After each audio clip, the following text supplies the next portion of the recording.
Assalamualaikum warahmatullahi wabarakatuh. Salam semangat, semoga kita semua dalam keadaan sehat dimanapun berada. Selamat berjumpa kembali dalam Ujar Umpam Mengajar.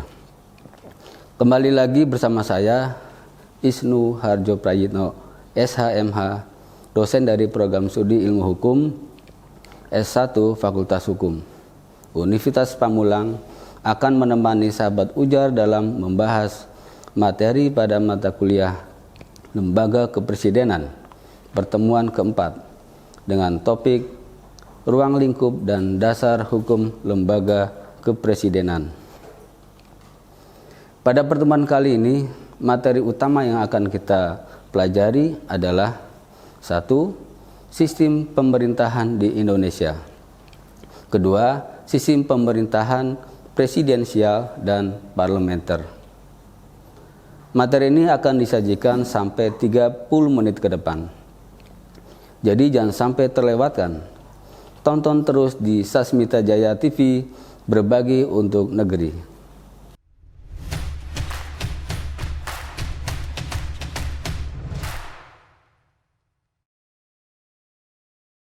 Sahabat Ujar, sistem pemerintahan terdiri dari dua suku kata, yaitu sistem dan pemerintahan.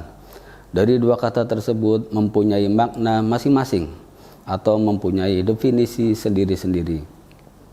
Dua makna tersebut memiliki makna dan bagian dari ciri-ciri politik yang diorientasikan pada tata organisasi dalam negara, yaitu pemerintah. Sistem seringkali digunakan dalam berbagai kajian dan literasi sebagai media untuk menjelaskan dari suatu untuk mengaitkan konsep tertentu agar dapat memperjelas makna. Kata sistem diambil dari sumber yang berasal dari banyak akar bahasa, seperti di dalam bahasa Latin sistema, sistemat dalam bahasa Yunani, systema yang berasal dari kata sunistanai yang merupakan asal dari dua kata yang dipisah, yakni sin dan histanai, yang diartikan menempatkan bersama. Pengertian lain dari makna sistem juga disampaikan oleh Harold Kerzer, yang disampaikan secara komprehensif dalam buku Patrialis Akbar.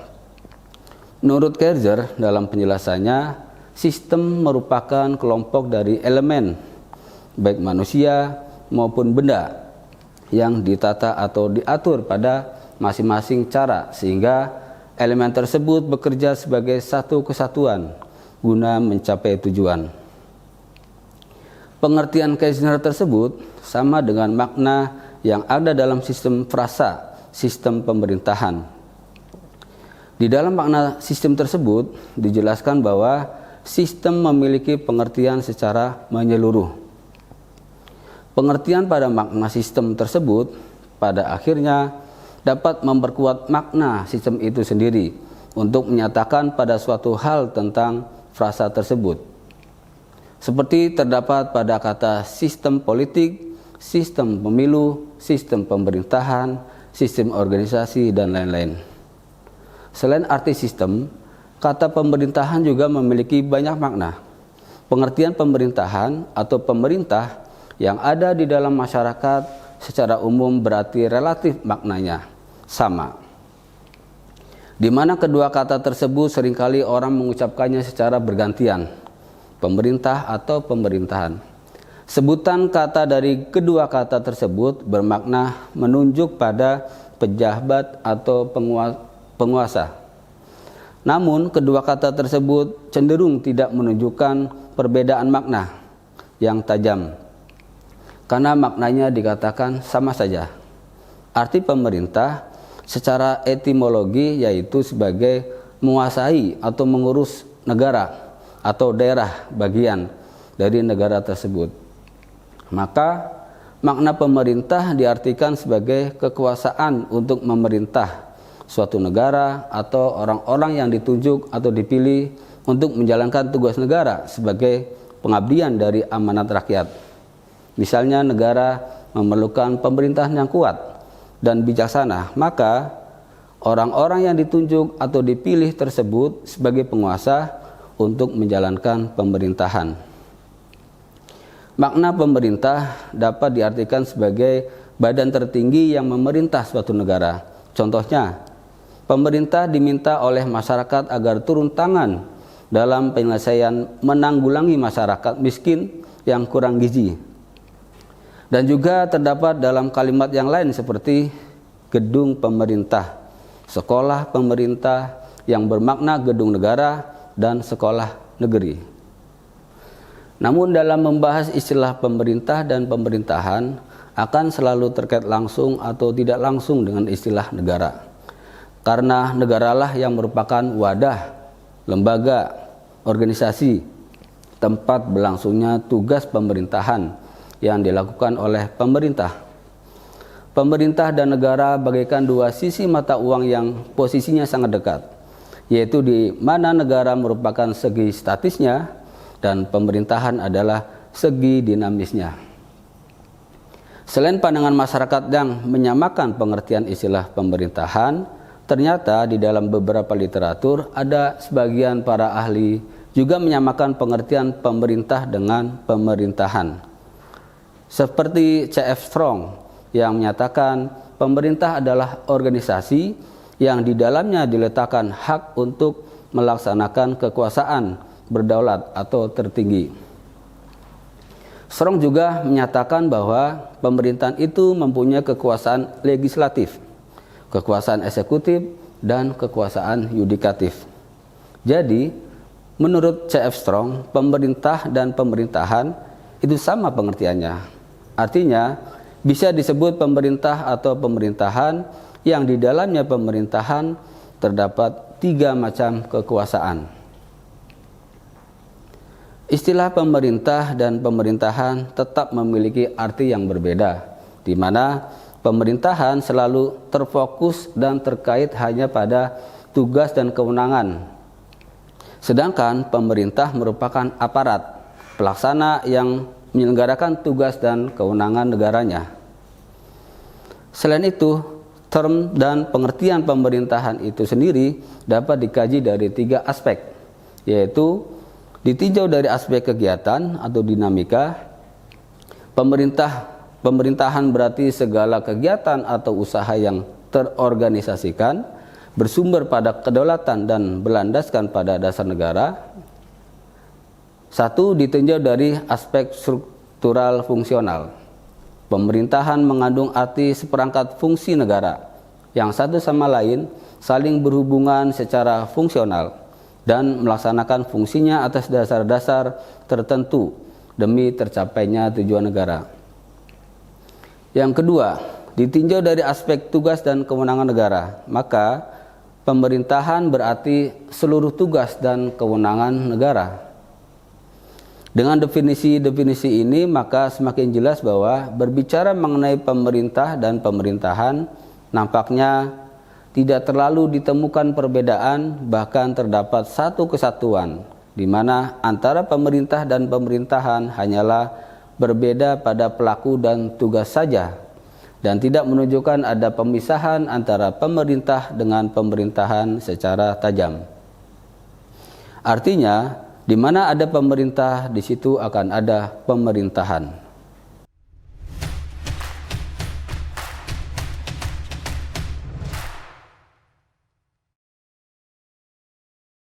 Kembali lagi bersama saya dalam Ujar Umpam Mengajar. Sistem presidensial merupakan salah satu sistem pemerintahan yang paling banyak dianut di negara-negara konstitusional demokratis. Dalam karyanya yang terkenal, Verne mencontohkan sistem pemerintahan Inggris sebagai contoh pemerintahan parlementer dan Amerika Serikat sebagai model pemerintahan presidensial. Pada beberapa kajian, pemerintahan presidensial juga disebut sebagai the non-parliamentary executive, yang menunjukkan terdapatnya kekuasaan eksekutif yang stabil atau fixed executive yang tidak bisa dibubarkan oleh parlemen. Model kekuasaan ini pernah dijalankan pada masa bekas German Empire 1871 sampai 1918 dan negara-negara komunis terdahulu. Sistem presidensial sering disebut juga dengan sistem kongresional, merupakan sistem pemerintahan negara republik di mana kekuasaan eksekutif dipilih melalui pemilu dan terpisah dengan kekuasaan legislatif. Sistem ini disebut berasal dari sistem monarki pada abad pertengahan yang diterapkan di Prancis, Inggris, dan Skotlandia dengan kewenangan eksekutif yang mengacu pada raja, bukan parlemen. Konsep pembagian ini dipengaruhi oleh pembagian kekuasaan eksekutif dan legislatif yang diadopsi dari konstitusi Amerika. Selain Indonesia, banyak negara-negara yang menganut sistem ini bagi pemerintahannya, yaitu seperti terdapat pada 6 negara Asia, yaitu Afghanistan, Siprus, Filipina, Republik Cina, Korea Selatan. 1 negara Eropa, yaitu Belarus.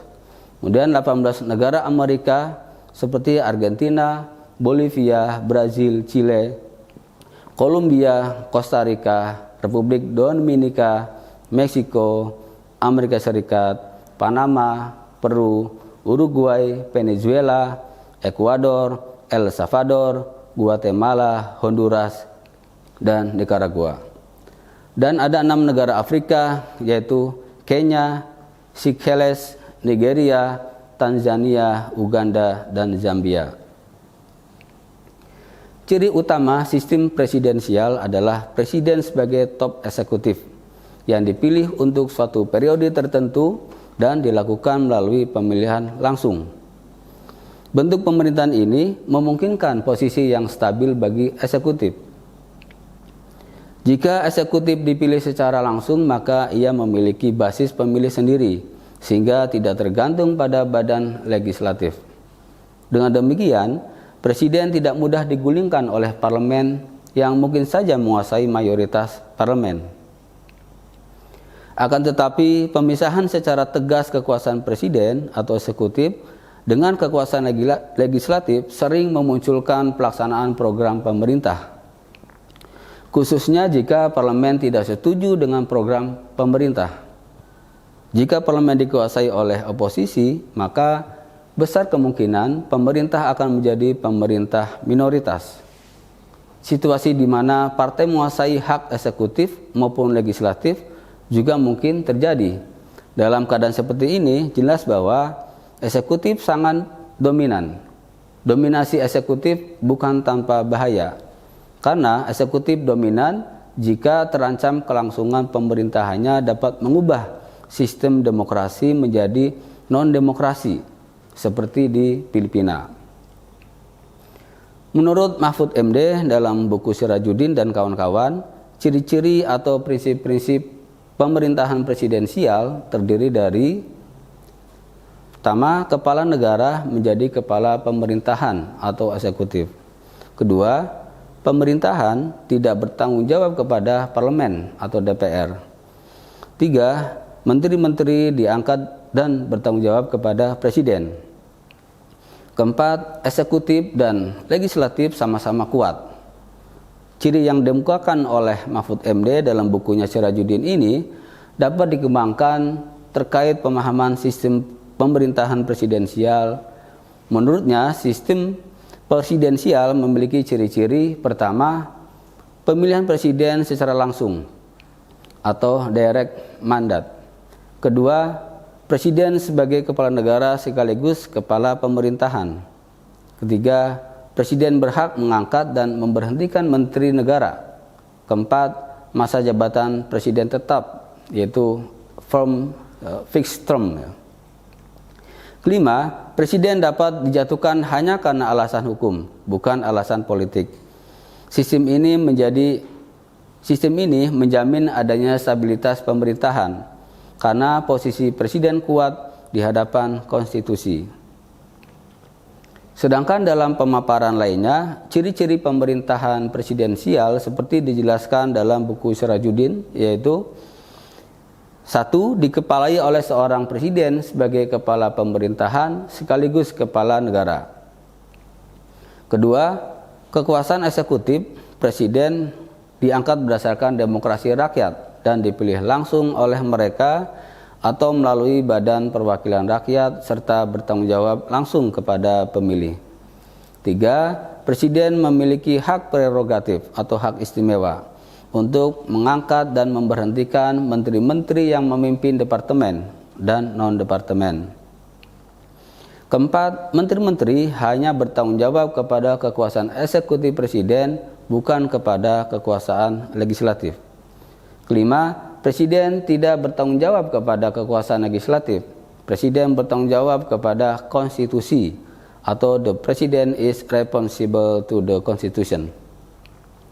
Keenam, presiden diangkat untuk masa jabatan yang waktunya telah ditentukan atau fixed term.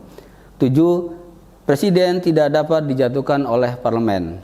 Kedelapan, terdapat pemisahan yang jelas antara parlemen dengan eksekutif. Kesembilan, tidak terdapat pemusatan kekuasaan atau focus of power. Pada sistem presidensial ini, posisi presiden sangat kuat karena tidak dapat dijatuhkan begitu saja oleh lawan politik, meskipun terjadi penurunan atau degradasi dukungan dari lawan politiknya.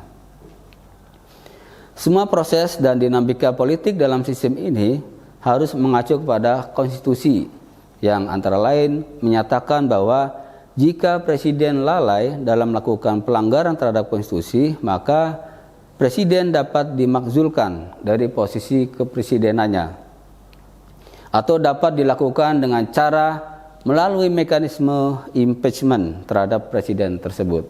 B. Parlementer. Parlementer adalah sebuah sistem pemerintahan di mana parlemen memiliki peranan penting dalam pemerintahan. Dalam hal ini, parlemen memiliki kewenangan dalam mengangkat perdana menteri dan parlemen pun dapat menjatuhkan pemerintahan, yaitu dengan cara mengeluarkan semacam mosi tidak percaya. Parlementer bermakna negosiasi, parley, mendesak terus, berbicara terus. Berbeda dengan sistem presidensial, di mana sistem parlemen dapat memiliki seorang presiden dan seorang perdana menteri yang berwenang terhadap jalannya pemerintahan. Dalam presidensial, presiden berwenang terhadap jalannya pemerintahan. Namun dalam sistem parlementer, presiden hanya menjadi simbol kepala negara saja. Pada sistem parlementer, sistem ini adalah sistem eksekutif yang didukung oleh secara langsung atau secara tidak langsung oleh sistem legislatif atau parlemen, yang dapat dilakukan dengan mengemukakan melalui sebuah mosi atau keputusan terapat, veto atau hak konstitusi penguasa. Dalam demokrasi parlemen setidaknya ditemukan 3 model, yaitu 1. Westminster System atau model Westminster yang cenderung digunakan oleh negara persemakmuran atau Commonwealth of Nations. Walau begitu, sistem tersebut tidak sepenuhnya dijalankan mereka. Beberapa parlemen pada model ini biasanya menggunakan sistem pemilihan first past the post seperti Kanada, India, dan Inggris Raya. Sedangkan yang lain menggunakan sistem proporsional seperti di Irlandia dan Selandia Baru. Kedua, Western European Parliamentary Model atau sistem Jerman seperti yang diterapkan di Spanyol dan Jerman. Pada sistem ini, sistem representasi proporsional menjadi sistem yang sering digunakan. Ketiga, hybrid model adalah sistem parlementer yang mirip dengan sistem semi-presidensial. Contohnya yang diterapkan Prancis melalui konstitusi French Fifth Republic. Sejak awal 1990-an, kebanyakan negara Eropa Barat juga mengadopsi model ini. Pada sistem parlementer, eksekutif dipimpin oleh kepala negara, seorang raja dalam negara monarki konstitusional atau seorang presiden dalam republik, dan perdana menteri sebagai kepala pemerintahan. Kepala pemerintahan ditunjuk oleh kepala negara dan para menteri diangkat oleh kepala negara atas usul kepala pemerintahan. Kabinet yang terdiri dari Perdana Menteri dan para menteri adalah lembaga kolektif, karena Perdana Menteri adalah orang yang pertama dari sesama atau primus inter pares, sehingga tidak dapat memberhentikan seorang menteri. Tapi dalam kenyataannya, Perdana Menteri selalu memiliki kekuasaan yang lebih besar daripada menteri. Perdana Menteri dan para menteri biasanya adalah anggota parlemen dan secara kolektif bertanggung jawab kepada badan legislatif. Pemerintah atau kabinet secara politis bertanggung jawab kepada parlemen untuk menghindarkan kekuasaan legislatif yang terlalu besar atau diktatorial partai. Karena mayoritas partai yang terlalu besar, kepala pemerintahan dapat mengajukan usul kepada kepala negara untuk membubarkan parlemen. Salah satu karakteristik utama sistem parlementer yang tidak dimiliki oleh sistem presidensial adalah kedudukan parlemen sebagai pemegang kekuasaan tertinggi di atas badan perwakilan dan pemerintahan, atau supremacy of parliament. Dalam sistem parlementer, pemerintah tidak berada di atas badan perwakilan, dan sebaliknya, badan perwakilan tidak lebih tinggi dari pemerintah. Karena Perdana Menteri dan para anggota kabinet tidak dipilih langsung oleh rakyat. Pemerintah parlementer hanya bertanggung jawab secara tidak langsung kepada pemilih. Karena itu, dalam pemerintahan parlementer tidak dikenal hubungan langsung antara rakyat dengan pemerintah. Hubungan itu hanya dilakukan melalui wakil-wakil yang dipilih oleh rakyat. Parlemen sebagai pemegang kekuasaan tertinggi yang merupakan pusat kekuasaan dalam sistem politik harus selalu mengusahakan agar tercapai dinamika hubungan politik yang seimbang antara badan legislatif dan badan eksekutif. Pada sistem pemerintahan parlemen ini tentunya ada kelebihan dan kelemahannya masing-masing. Dan kelebihan pada sistem presidensial juga menjadi kelemahan pada sistem parlementer. Begitupun sebaliknya, kekurangan pada sistem presidensial menjadi kelebihan pada sistem parlementer. Kekurangan sistem parlementer sedikitnya ada 3 macam, yaitu sistem presidensial dianggap identik dengan stabilitas eksekutif yang didasarkan pada masa jabatan yang pasti. Di dalam sistem parlementer sering diidentikan dengan instabilitas eksekutif karena adanya ketergantungan kabinet pada mosi tidak percaya legislatif. Pemecahan yang sering dianjurkan adalah mosi tidak percaya yang konstruktif. Aturan yang ditemukan dalam konstitusi Jerman dan Spanyol adalah bahwa seorang Perdana Menteri hanya dapat digantikan jika Perdana Menteri yang baru telah dipilih. Mosi tidak percaya yang konstruktif mengandung arti bahwa sebuah kabinet boleh tetap berkuasa, tetapi setiap ancaman perundang-undangan sulit disetujui karena ditentang oleh suara mayoritas di parlemen. Pemilihan kepala eksekutif tidak dilakukan langsung oleh rakyat, tetapi oleh partai politik. Meskipun dalam prakteknya, banyak sistem parlementer menentukan fungsi yang sejajar dengan pemilihan Perdana Menteri oleh rakyat. Hal ini terutama terjadi dalam sistem 2 partai, di mana pilihan terhadap partai yang berkuasa juga berarti pilihan terhadap pemimpin partai itu untuk menjadi Perdana Menteri. Hal ini berbeda dengan sistem presidensial yang menganggap pemilihan presiden secara langsung dipandang lebih demokratis. Akan tetapi, sistem ini juga mengandung unsur kelemahan bila para pemilih tidak mengetahui kepada siapa presiden atau legislator kepercayaan, atau kesalahan atas kebijakan pemerintahan harus dilimpahkan. Badan legislatif dalam sistem parlementer memiliki 2 fungsi yang tidak sesuai, yakni membuat undang-undang dan mendukung kabinet yang berkuasa. Karena pemungutan suara yang menolak usulan legislatif dapat menimbulkan suatu krisis kabinet, maka kabinet seringkali dapat memaksa badan legislatif untuk menerima berbagai keinginannya. Hal ini terjadi terutama dalam sistem parlementer 2 partai, dengan kabinet mayoritas satu partai. Tidak ada pemisahan yang tegas antara kekuasaan eksekutif dan kekuasaan legislatif, sehingga hal tersebut dianggap membahayakan bagi kebebasan individu penguasa atau pejabat. Selain adanya beberapa kelemahan, sistem parlementer juga memiliki beberapa kelebihan dibanding sistem presidensil.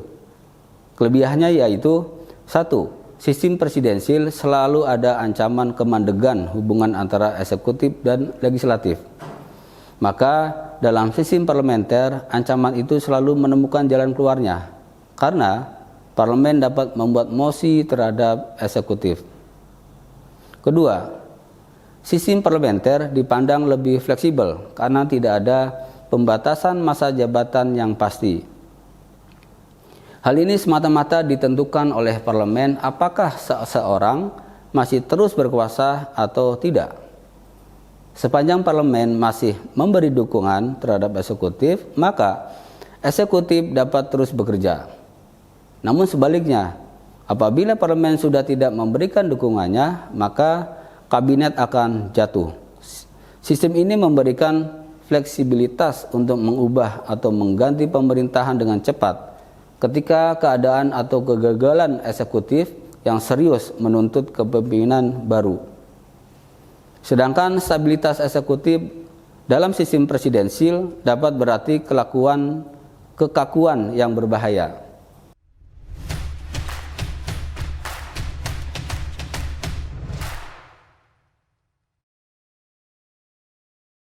Baik sahabat ujar, dari lembaga kepresidenan yang disampaikan semoga dapat memberikan wawasan dan pencerahan. Jangan kemana-mana, tonton terus di Sasmita Jaya Televisi Berbagi untuk Negeri. Setelah kita membahas bersama tentang pengertian lembaga kepresidenan, maka dapat kita simpulkan bahwa lembaga kepresidenan merupakan sebuah lembaga di dalam suatu negara yang menganut sistem pemerintahan presidensial. Lembaga kepresidenan adalah presiden dan wakil presiden. Dasar hukum lembaga kepresidenan yaitu diatur dalam Undang-Undang Dasar Negara Republik Indonesia 1945 Pasal 7. Lembaga kepresidenan berfungsi sebagai lembaga eksekutif dalam menjalankan roda organisasi pemerintahan negara. Lembaga kepresidenan atau presiden adalah sebagai kepala negara dan kepala pemerintahan yang menjalankan tugas dan wewenangnya sesuai dengan konstitusi. Sahabat ujar SJTV Universitas Pamulang dimanapun berada. Bagaimana sampai di sini? Apakah sudah paham tentang pengertian dari lembaga kepresidenan? Baik, walaupun sahabat ujar telah mengetahui bahwa pengertian lembaga kepresidenan, tentunya kita sebagai masyarakat yang menjadi warga negara, tentunya kita semua ada yang memimpin, yaitu presiden dan wakil presiden. Dalam konstitusi, presiden adalah lembaga kepresidenan.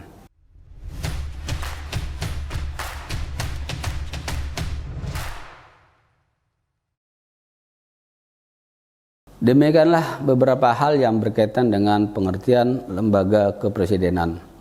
Semoga dapat bermanfaat dan menambah wawasan sahabat ujar SJTV Universitas Pamulang dimanapun berada. Oke, kita tetap semangat dan jangan lupa patuhi protokol kesehatan, memakai masker, selalu mencuci tangan sebelum dan setelah melakukan aktivitas atau kegiatan, dan selalu menjaga jarak.